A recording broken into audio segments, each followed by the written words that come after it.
आया और लाल किशोर को पुलिस के हवाले कर दिया। रूही ने नहर को सारी सच्चाई बताई। उसी समय नहर की याददाश्त भी वापस आ गई। अब नहर और रूही ने मिलकर दादी को घर से बाहर कर दिया। लेकिन लाल किशोर ने रूही को बंदूक के जरिए अपने घर ले जाकर एक कमरे में बंद कर दिया। दूसरी तरफ परिवार के लोग नहर से सच छुपा रहे थे और नहीं बता रहे थे कि रूही खतरे में है।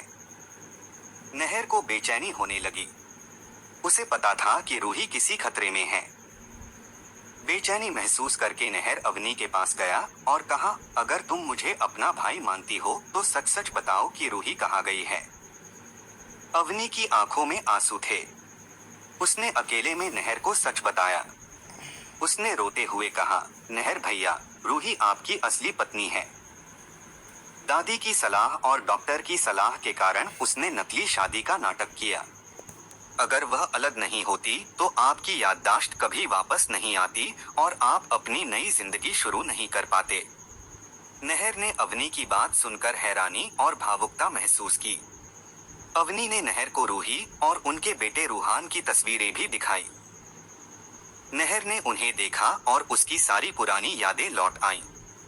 शादी, फेरे, रूही की मुस्कान, रूहान की किलकारियां, सब कुछ उसकी आंखों के सामने झलकने लगा। नहर जोर जोर से रोने लगा। अवनी ने कहा, भैया, अब आपको सच पता चल गया है। जल्दी रूही को बचाइए। लाल किशोर ने उसे जबरदस्ती ले गया है। नहर का गुस्सा 7वें आसमान पर पहुंच गया।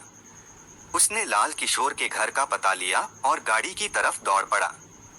वहीं लाल किशोर रूही के पास खाना लेकर आया और मुस्कुराया, देखो रूही, मान लो हमारी आज सुहागरात है। रूही ने गुस्से में खाना छीनकर फेंक दिया और चिल्लाई, तुम्हारी औकात नहीं है मुझे छूने की।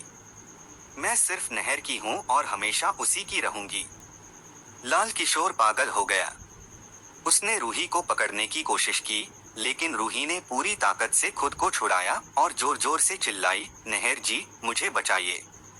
तभी दरवाजा जोर से टूटा और गुस्से में नहर अंदर आया।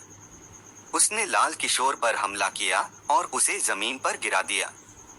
लाल किशोर ने पास रखा डंडा उठाया, लेकिन नहर ने हर बार रोका और पूरी ताकत से उसे पीटा।